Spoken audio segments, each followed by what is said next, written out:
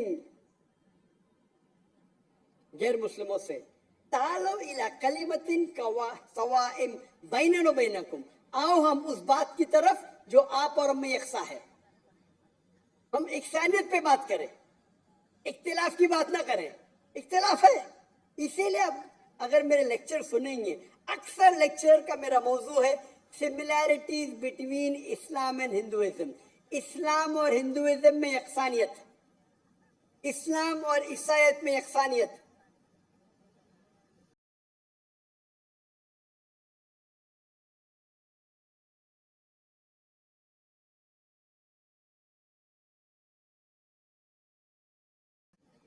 اور اس میں غلطیاں نکالتا ہے، مثال کے طور پہ ڈاکٹر ولیم کیمبل، جس کو پی ایچ ڈی اس نے حاصل کی قرآن کے خلاف کتاب لکھنے کے لیے،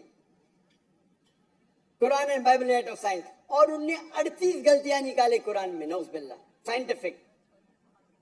اور 8 سال تک کے کوئی بھی مسلم اس کا جواب نہیں دیا. تو امریکہ میں اسٹوڈنٹس نے مجھے بلایا کہ آپ بھی ڈاکٹر ہیں, آپ اس سے ڈبیٹ کر سکتے. میں نے کہا اہلاً و سہلاً. یہ 2000 کی بات ہے, جب میں دعوتی میدان میں چند سال ہوئے تھے, اور اللہ کی مدد تھی, صرف اللہ کی مدد تھی کہ اللہ سبحانہ و تعالیٰ نے اس ڈبیٹ یا ڈائلاگ جو شکاگو میں ہوا تھا 2000 میں 1 اپریل میں, ماشاءاللہ اس ڈبیٹ کے اندر وہ ڈاکٹر ولیم کیمبل کے جو ان نے جو آبجیکشن نکالے تھے, میں نے سارے آبجیکشن کا جواب دیا. اور جب میں نے نکالی ان کے بائبل میں سائنٹیفک ایرر, جو میں عام طور پہ نہیں کرتا ہوں کیونکہ یہ عام طور پہ نہیں کرنا چاہیے, لیکن جب مناظرہ ہو رہا ہے اور وہ اٹیک کر رہا ہے تو مجھے جواب دینے پڑتا ہے. تو الحمدللہ اسی منچ پہ ڈاکٹر ولیم کیمبل نے کہا کہ doctor Zakir Naik has raised serious questions against the Bible, I'll have to read it again. مطلب اسی سٹیج پہ انہوں نے اقرار کر لیا کہ جو کتاب لکھی تھی وہ غلط ہے اور ان کو پھر سے بائبل پڑھنے پڑے گا. لیکن اللہ سبحانہ تعالیٰ فرماتے ہیں ماسٹر کی فداوا تعالوا الی کلمۃ سواء بین بینکم, آؤ ہم اس بات کی طرف جو آپ اور ہمیں یکساں ہے. سب سے بہترین بات اللہ فرماتے اللہ نعبد الا اللہ, کہ ہم صرف اللہ کی عبادت کریں. اور اگر آپ اسٹڈی کرتے ہیں کمپیریٹیو ریلیجن, تقابل ادیان, کہ آپ اسٹڈی کرتے ہیں تو آپ کو پتا چلے گا سارے مذہب میں بنیادی بات ایک ہی ہے, توحید کی, کہ اللہ ایک ہے. لیکن وقت جانے کی وجہ سے یہ ان کے ماننے والے کچھ لوگ ماننے لگے, کچھ لوگ بھول گئے.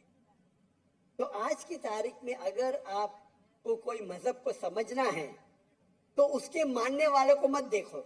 اگر آپ کو اسلام سمجھنا ہے تو مسلمان کو مت دیکھو, قرآن اور صحیح حدیث کو پڑھو اور پھر آپ کو سمجھ میں آئے گا اسلام مذہب کیسا ہے. اسی طریقے سے اگر آپ کو عیسائیت سمجھنا ہے تو کرسچن کو مت دیکھو, بائبل کو پڑھو. آپ کو اگر ہندوازم سمجھنا ہے تو ہندو کو مت دیکھیے, آپ وید کو پڑھیے, بھگوت گیتا کو پڑھیے, اپنشد کو پڑھیے. اگر آپ کو کوئی مذہب سمجھنا ہے تو اس مذہب کی مذہبی کتاب, جو مذہب کے فالوورز اس کو مانتے ہیں, اس کو سمجھو, پھر آپ کو ان کا مذہب صحیح طریقے سے سمجھ میں آئے گا. میں نے ایک تقریر کی ہے, concept of God in major world religions, وہ تقریباً 1.5 گھنٹے کی تقریر ہے. ایک خدا کا تصور دیگر مذاہب میں, اور میں نے اہم مذہب کا حوالہ دیا, اور بھائی صاحب کیونکہ ہندو مذہب سے ہے اور انہیں کوئی شلوک پڑھی تھی بھگوت گیتا سے. سب سے ہائیسٹ ہندوازم میں وید آتا ہے, وید, اور وید کا نچوڑ ہے بھگوت گیتا, اور وید کے بعد اپنشد, اسے کہتے ہیں شروتی. ہندو مذہبی کتاب کو دو قسم میں تقسیم کی جاتی ہے, ایک کو کہتے ہیں شروتی, ایک کو کہتے ہیں اسمرتی. شروتی وہ کتاب ہوتی ہے جو آسمانی کتاب ہوتی ہے, خدا کی طرف سے نازل کی جاتی ہے, اور اسمرتی وہ کتاب ہے جو انسانوں نے لکھی. تو شروتی میں آتا ہے وید اور اپنشد. آپ اگر چھندوگیہ اپنشد پڑھیں گے, چیپٹر نمبر 6, شلوک نمبر 2, منترا نمبر 1, ایکم ایویدتیم, یہ سنسکرت ورڈ ہے. ایکم ایویدتیم مینس خدا ایک ہے, دوسرا نہیں ہے.